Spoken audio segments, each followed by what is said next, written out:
nindot kayo ang mensahe sa maong awit. Yan nindot pagid pagkaawit, no, mabati nimo nga ang Dios kahit kailan hindi siya nagkulang, di ba? Kita lang ang kulang sa hay, di ba? Pero sa Ginoo, wa jud siya nagkulang. Okay? Gani sobra pa, no? Ang ginahimo sa Dios sa tuang kinabuhi. Og nini nga takna mga igsoon, atong oras 11:29. So na ako'y 31 minutes sa ato ang paghisgot sa pulong si Ginoo, pero di magay ko taas muwali. No, di kayo. Taas gamay lang. Depende sa topic, no?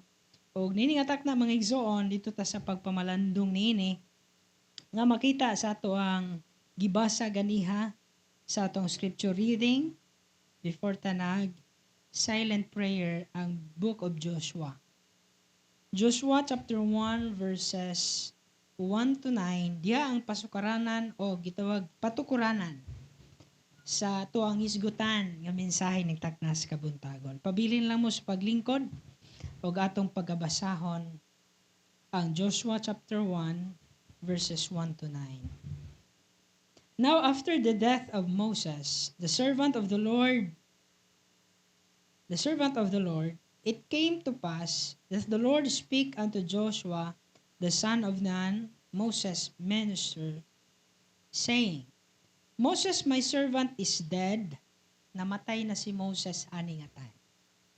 Now therefore arise, go over this Jordan, thou and all these people, unto the land which I do give to them, even to the children of Israel.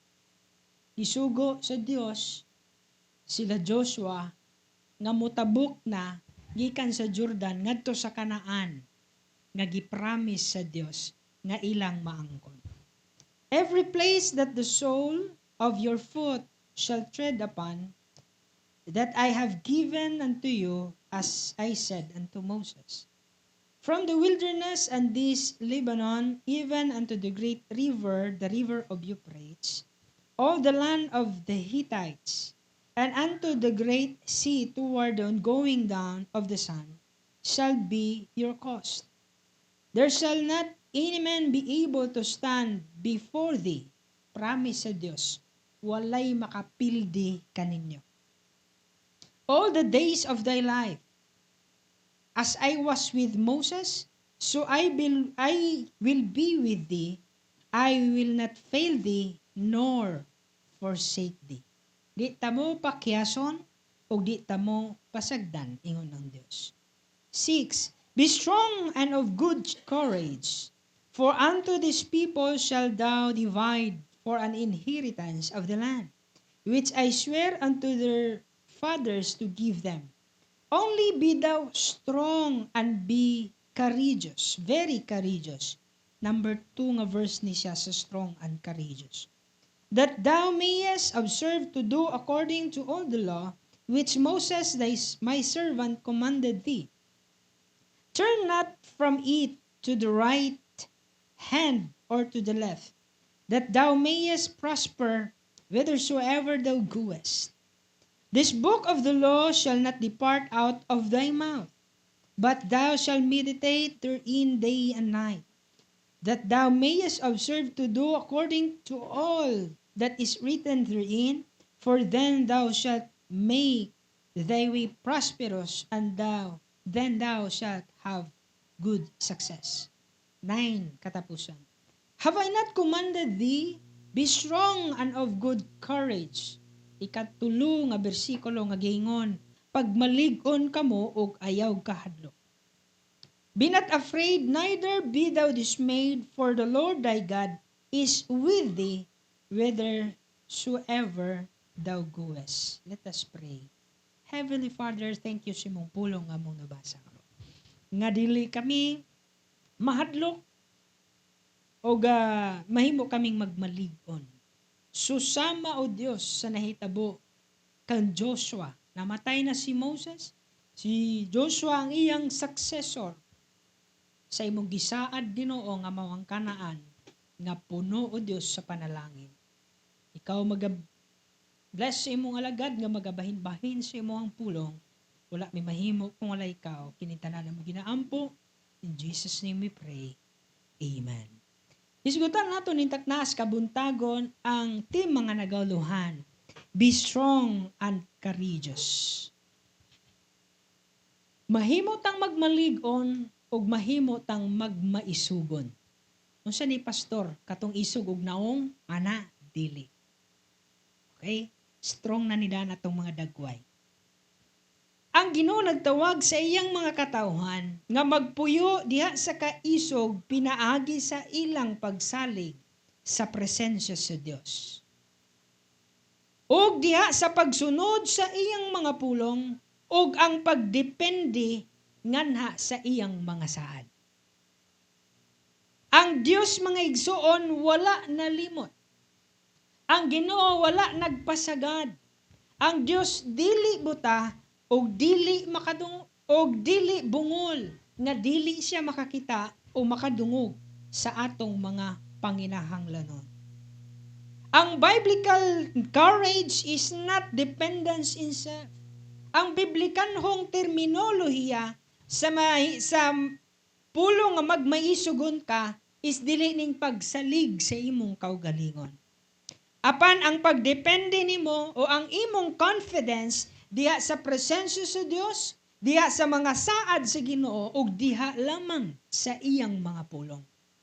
Kay kung ang atong kaugalingon ang basihan, pwede tang mapakyas, pwede tang mamali sa atong mga desisyon, o pwede tang mga igsoon nga malimot apan ang Dios dili ingon ana. Ang Joshua chapter 1 verse 9 nagahisgot mga igsoon sa mga katawhan sa Dios nga mahimo silang magmaisugon o magmaligon silang kaugalingon. Nganuman ang nahitabo niini mga igsoon aduna nay kahadlok kanila. Padayonon pa ba nato ni ang journey padulong sa Canaan? Kay niagi naman ni sila og kamingawan.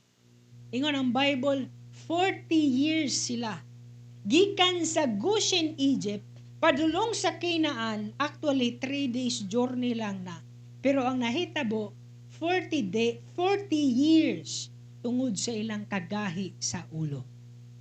Inani ang distansya, ang gihimo sa Dios, gipatuyok-tuyok sila, aron sa ingon muhumok ang ilang kasing-kasing. O ingon ang Bible, ang katong nigawas sa Goshen, Egypt nga generation, ilang mga anak lang ang nakasulod tungod sa kagahi nila sa ulo. Gipanglubong sila sa yuta, sa kamingawan, desierto, nga ilang giagian. Og si Joshua and Caleb, mo ni ang mga spy nga nabilin. Nga ilahang giatuan sa ang Canaan, gisusi nila unsay naa dito. Ang napulo, ingon ang Bible, niuli sila na ingon, dili makaya dito kay mga higanti ang nasa Kanaan. Apan si Joshua and Caleb, ningon sila, nindot kaayo. Kay daghag panalangin, daghag dugos dito. Okay? O dagko kaayo, tabuno kaayo ang yuta dito sa Kanaan. Og sa time, tungod si Moses, gikuha na sa Dios. Walay laing musunod sa yaha, nga mao si Joshua. Nini nga time, naa na sila sa baybayon o na sila sa daplin sa suba. Padulong na sila muadto mga igsoon. Sa pikas nga bahin nga mao una ang Jericho. Og nini nga time mga igsoon, daghan kaayo nga gitawag. Dako kaayo og responsibilidad nga naa kang Joshua og mao tong nahitabo nga aduna sila'y kahadlok. Number 1, mga igsoon, adunay bag-ong responsibilidad. Mausab ni atong senaryo karon. Ang atong mahal nga pastor, gikuha sa Dios. Si Moses gikuha sa Dios. Si Joshua ang nabilinan sa bagong responsibilidad. Og ang katawhan sa Dios kailangan mo padayon. Number 2, leadership possessions. Adunay bag-o nga leadership. Number 3, difficult decisions. Mao ni tanang giatubang nila. Lisod kayong desisyon nga ilahang sundon. It's either mobalik sila sa Egypt, magpuyo sila sa Jordan River, kilid sa Jordan River, or moadto sila sa Canaan. Mausab niya atong sitwasyon karon. Minsan maguna-una ta. Murag lisod man, undang siguro ta. Mamalhin na lang guro ta. Sayon pa man kay ato tagsimbahan na establish na. Dako na kayo ang building, adto na lang ta. Mubalik ta sa Egypt. O mupuyo ta, kilid sa Jordan River, or muadto ta sa Canaan, nagi-promise sa Dios. Ministry challenges. Adunay challenge kaayo nga ministry. Kay ang Jericho, dako kaayo. Og ang wall sa Jericho, baga kaayo. Og ang katawhan sa Jericho, mga dagkong tao. Mausab ni ang atong sitwasyon gihapon. Daghan kayo mga challenges. Una, building. Ikaduha, financial. Ikatulo, ang pagpadaghan sa simbahan o daghang pang ministry sa simbahan. And then number 5, uncertain futures. Murabag wala sila nagpromise ang Ginoo nga ubanan sila, pero wala pa nila nakita dayon ang panalangin. Murag walay kasiguruhan kung imong tan-awon ng ilang sitwasyon. Maupod ni gihapon ang ato ang sitwasyon. Wala ka siguro nga abot dito dayon ang panalangin. Ang ato alang nikopot ta sa promise sa Dios nga kung magpabilin tanganha niya, ubanan ta sa Dios. Mao usab ni ang katawhan sa Israel. And number 6, spiritual battles. Ngano spiritual battles man mga igsoon? Tungod kay daghan kaayo ang problema o kailangan nga magmalig-on ang mga anak sa Dios. Israel has wandered in the wilderness for 40 years because of unbelief. Ingon ako gay na mga igsoon. Now they stand beside the Jordan River preparing to enter the promised land. Daghan na hitabo. Number 1 nga punto mga igsoon, be strong and courageous because God's purpose continues. Magmalig-on ta ug magmaisugon tungod kay ang plano sa Dios o ang katuyuan sa Dios mupadayon ni siya bisan na ay casualty. Mupadayon ni siya bisag gamay na lang ang nabilin. Mupadayon ni siya bisag walay panudlanan ng simbahan. By faith we can stand. By faith we can sustain. By faith we can go into the land of Canaan. Pinaagi sa pagtuo makaadto ta sa promise sa Dios. Ingon ang Bible sa verse 1 and 2. Moses, my servant, is dead. Now therefore arise, go over the Jordan this Jordan, thou and all these people, unto the land which I do give to them, even to the children of Israel. Great leaders may die, but God's work continues. Bisan pa man ang mga banggiitang mga leader, tungod kay tao lamang sila, mamatay sila, apan ang ministry magpadayon. Ang ligasiya nila, nakasiminto na siya. Ang ligasiya ni sa akong oyuan, mura na siya muhon nga di na nakayang sibugon kay naana siya. We remember him, we honor him, the honor that is due to him. And thank God sa iyahang mga nahimo diya sa ministry. But ang ministry sa Ginoo, kailangan mo padayon. Kung si Joshua pod ang mamatay, padayon gihapon ang ministry sa Dios. Ang musunod kang Joshua na matay, padayon gihapon ang buluhaton sa Dios. Mauna ang ministry. Moses was one of the greatest leaders in biblical history, yet God's plan did not end with Moses' death. Banggitan si Moses, apan ang buluhaton sa Ginoo mo padayon. Ang simbahan mo survive. Even adunay transition sa leadership. Ang ministry mo continue even adunay mawa. God's kingdom advances through generations to generations. Mupadayon ni siya mga igsoon. Joshua was called to rise up. Iyon ang Bible. Now therefore arise in verse 2. Tindog Joshua. Adto mo sa kinaan nga ako ang gipromise sa mga katawhan sa Dios. Joshua could not remain frozen in grief or fear. Dili pwede nga si Joshua mag-mourn lang. Nga sige siyag ingon nga, wa natay mahimo ani kay patay naman si Moses. Dili pwede ka magpabilin si Joshua diya. There comes a time when believers, number one, must stop dwelling in fear.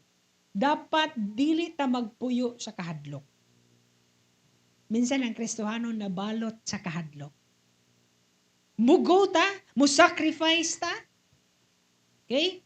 Nga walay kasiguruhan, natay fear. Number two, stop remaining inactive. Ayaw pagpabilin diha mga igsoon sa pag-standby lang kung unsa ka karon o asa ka karon sa imong kinabuhi. And number three, and move forward in obedience. Kailangan ta musunod sa Dios, mupadayon diha sa pagsunod sa Ginoo. Muna igsoon, some believers remain spiritually stuck because of number one, fear of failure. Kanabang mahadlok ta nga mapakyas ta. Mahadlok ta nga kung mga lagad tas Ginoo mawad-an ta. Mahadlok ta nga kung musunod ta sa Dios, tingali ang atong pamilya isalikway ta. Mahadlok ta nga kung musunod ta sa Dios, wala na tay makaon, uguban pa. And then past these appointments, munang dili ta makasulod sa Kanaan. Di ta makasulod ng simbolo sa Kanaan di ang panalangin sa Dios. Ang yuta nga tabunok, ang dugos, uguban pa ng mga prutas nga naa sa Kanaan. It represents blessings. Ang Kristohanon mga igsoon, kung di siya makapadayon, dili na makita ang gahom sa Dios ug ang mga panalangin sa Dios. Nganuman mga igsoon, mastak siya kung asa siya. Number two, ani mga igsoon, di lang fear sa failure. Number two, kining mga disappointments. Kanang ma-disappoint ta kung unsang ato ang buhaton, mo nang di na ta makapadayon. Kining mga past disappointments nato, natay mga desisyon kani adto ni hatag tas Ginoo. Unya karon atong sitwasyon mao gihapon. Pero bag atong una-una, mohatag pa ba ko sa Ginoo? O padayon pa ba ko? Mo na ison di nimo makita ang gahom sa Dios. It is because sa past disappointments nimo. Number 3, insecurity. Insecure ka. Okay? And number 4, uncertainty, walay kasiguruhan. Ingon ang Ginoo, arise, Joshua. Ayaw kahadlok, Joshua. Di man mo na tulo sa tuang verses nga gibasa, ang pulong nga pag maligon ka, og ayaw kahadlok. Nganong gibalik-balik na? Naana say meaning mga igsoon, o naana si dako nga kahulugan. God's calling requires courage. Ang panawagan sa Ginoo magkinahanglan ni siya kaisog. Kay kung dili ka isog, talawan ka, kining ministry din mo sibog. Kining ministry magpabili ni kung unsa ni, kung wala tay ka isog. Dili tong isog nga sukol tag sumbagay, dili na mao. Katong isog ta, diha mga igsoon sa mga challenges nga tong ginatubang. Nga bisan pag naanata sa kawaladon, bisan pag naanata sa kanang time sa ato ang kinabuhi nga luya na kaayo ta, wa na tay kusog, discourage na ta, willing gihapon ta mo padayon. Kaya nga atong courage, naa sa Dios, presensya sa Ginoo, naa sa iyang pulong, ug naa sa iyang mga saad. Leadership always carries pressure and responsibility. Muni nga kang Joshua, na ay pressure mga igsoon og responsibilidad. And of course, ang mga kaubanan ni Joshua nga moadto sa Kanaan, naapod sila'y responsibility. God never calls believers to passive Christianity. He calls us to active in faith. Wala ta gitawag si Ginoo diha igsoon nga mahimong Kristohanon nga magpundo lang kundi gitawag ta sa Ginoo nga sa aktibo nga pagtuo. Number 2, be strong and courageous because God's promises are certain. Gani hagingon nato mga igsoon nga nganong magmaisugon to o magmalig-on ta tungod kay ang purpose sa Dios mo padayon yun siya. Kay mauni ang disenyo sa Ginoo nga ang ministry bisag naay mawa, bisag naay mo biya, bisag naa sa kawaladon, bisag naa sa kalisdanan, mo padayon ni. Munang kailangan tag magmaisugon o magmaligon. Ikaduha, nganong kailangan tag magmaligon o magmaisugon, kay ang mga saad sa Dios sigurado. Dili kini saad sa tao, di ba? Ang saad sa tao mapakyas. Promises are meant to be broken. Gimugda daw ang mga saad para gubaon ra. No? Yes, tell death do us part. Ikaw lang. Ha? At yung mga saad, di ba na nato sa kalibutan karon nga dili na kaya nato mano ang mga saad. Okay? Ugma, biyaran ti ka, pagawit, ugma, uy ka. Tao na siya. Pero kung ang Diyos mo'y musaad, unsa man, sigurado ang iyang saad. Bisan magkinaon sa imong kinabuhi, pag moingon siya, ubanan ka niya, ubanan din ka sa Diyos. God's promise victory, mga igsoon. Gitagaan sila og promise sa Ginoo sa chapter 1, verse 3 and 4. Magmadaugon mo, mapildi ninyo, walay ni bisan unsa nga inyong kalaban nga makapildi ninyo. Mousab niya tong life. Usay lang, di lang takabalo, umugunit sa mga saad sa Diyos. Nagagunit pa ba ta sa saad sa Ginoo? Pag muingon ang Ginoo, panalanginan ti ka. Pag muingon ang Diyos, nga makasurvive ka. Pag muingon ang Diyos, i-provide na imong panginahanglanon. Pag muingon ang Diyos, pangalagad lang, kay ako'y bahala nimo, ubanan yun ka sa Diyos. Every place that the sole of thy faith shall tread upon, ingon ang Bible, mahimo kang magmadaugon. Usahay, dili lang takabalo mo kupot sa mga saad sa Dios. The land had already been promised to Abraham centuries earlier. Nga naman, naapa ni sa Genesis chapter 12, gisaad na ni sa Dios, ngadto kang Abraham, ngadto kang Moses, even ngadto kang Joshua usab karon. God always fulfills His promises. Ang Ginoo jud iyang buhaton ng iyang mga saad. Okay? And then God promised not only blessings or victory, He also promised protection. Mausab niya to karon nga life. There shall not any man be able to stand before thee. Nga naman, maka-face sila army, maka-face sila og dagkong mga syudad sa Canaan, maka-face sila mga higante, maka-face sila mga kalaban or opposition nila. Yet, ang Ginoo nag-promise nga mudaog sila. Ang atong life karon daghan tag kalabanon. Kalaban ta struggle na to ang financial.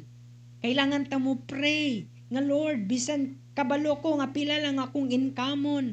Apan Lord, nagtuo ko nga aduna kay provision. Nagtuo ko nga adunay mga tao nga imong gamiton, i-touch ang ilang kasing-kasing ang aron ang buluhaton sa Ginoo mo padayon. Kung dili kita ang gamiton sa Dios, napoy laing gamiton ang Ginoo, pinaagi pod sa imo. Munang kailangan panalangin ang atong kinabuhi ngadto sa uban.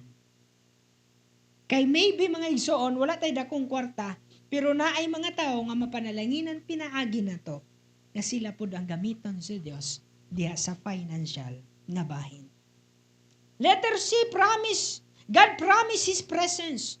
Ang presensya sa Ginoo yang gipromise nga muuban sa mga katawhan si Israel. Mga igsoon, wala giingnan sa Ginoo si Joshua nga Joshua unsay na kang Moses dapat naa nimo. Moses experience, Moses abilities, Moses personality, wala na nagikinahanglan sa Dios. Ang gingon lang niya Joshua, be of good courage and be strong. Ligon lang ka Joshua, pag maligon lang og ayaw kahadlok kay ubanan Tika. Number 3, katapusan, be strong and courageous through obedience to God's word. Mahimo tang magmalig-on ug magmaisugon pinaagi sa pulong sa Dios kay mao ni ang atong giya. Wala tay angay kahadlukan. Wala tay angay nga ikaalanganin kung nagsunod ta sa pulong sa Dios. Ang mahadlok lang mga igsoon, katong tao nga wa nagsunod sa pulong sa Dios. Kita nga nagasunod sa pulong sa Ginoo, tay kahadlukan. Kay dili gusto ang Ginoo pod nga maulawan siya sa iyang simbahan. Mukupot lang ta sa iyahang mga promises. Courage is connected to obedience. Ang imong magmaisugon, konektado kini sa pagsunod nimo sa Dios. Kay kung wala ka nagsunod sa Dios, mo nang hinungdan, dili ka courageous. Dili ka maisugon diya sa buluhaton sa Ginoo. Amen. Ang pulong sa Dios, mga igsoon, connected ni siya. Sige, tawag na to, pagsunod. And then God commanded complete obedience. Ingon sa verse 7. Sunda ang akong pulong. Ayaw isalibay. Nganha sa tuo, nganha sa wala. Ingon ang Bible. Sunda ang akong pulong. Muna igsoon, gusto sa Ginoo nga complete ang pag-obey nato nganha niya. Ang half-hearted obedience is equivalent to disobedience. O say meaning, ang katunga lang nga pagsunod, susama ra na nga wa ka ni sunod. Mao kana ang biblical principle sa Dios sa pulong sa Ginoo. God's word must remain central in our lives. Mao ni ang sentro sa atong kinabuhi. Kay kung mulayo ta sa pulong sa Ginoo, ang atong kaisog sa atong kaugalingon na lang wala na sa Dios. Munang watay kahadlukan. Speak the word of God, meditate on the word of God, obey the word of God. Ato ang sundon mga igsoon ang pulong sa Dios. Nganong dili ta kahadlok o kailangan ta magmalig-on tungod kay ang presensya sa Dios naa kanunay sa atong kinabuhi. Susama kini sa illustration mga igsoon. Anak og ang iyang inahan. Ka-remember mo atong bata pata. Kanang inig gabi idi itaggi yun ta gusto gyud nga kanang watay kauban. Matutag siara niya gabi na. Tama uban ni ko. Di ba? Na-realize nato na mga anak karon unsa ang hagos tong ginikanan. Mga uban ni ko asam ni ka mag-CR. Kay mahadlok ta. Ang pagsunod sa Ginoo, the child holding the father's hand. A child walking through darkness is not brave because of his own strength, but because he trusts his father's hand. Wala kini ingon nga ang bata nga naayigsoon sa kanang ngit-ngit kayo, nga isog na siya maadtog ngit-ngit. Isog na siya tungod kay balo siya nga ang kamot sa iyang papa o iyang mama iyang gigunitan. Kay kabalo siya, bisag magkinaunsa, tabangan siya, i-defend siya sa iyang amahan o iyang inahan. Mausab ka na to karon. Mauto ta sa darkness moment sa atong kinabuhi. Dili sa ingon nga isog ta nga mo sa gubang sa tanang problema. Isog kaayo ta bisag wala tay kwarta, go gihapon ta. Isog ta bisag walang-wala ta, salig gihapon ta sa Dios. Dili na tungod sa atua. It is because nakagunit ta sa kamot sa ato ang buhi nga Dios. Muna mga igsoon, Joshua stood between the wilderness and behind him. It is because kabalo siya nga ang buluhaton kailangan mo padayon. Ikaduha, kabalo siya nga ubanan siya sa Dios o kabalo siya nga kung mosunod siya sa pulong sa Ginoo, ang Ginoo dili mo pakyas kaniya. Mausab ka nato nga mga anak sa Dios karon. Ato idukot ang ulo piyo ato mga mata. Do not let fear control your future. Move forward by faith. Joshua chapter 1 verse 9. For the Lord thy God is with thee, whithersoever thou goest.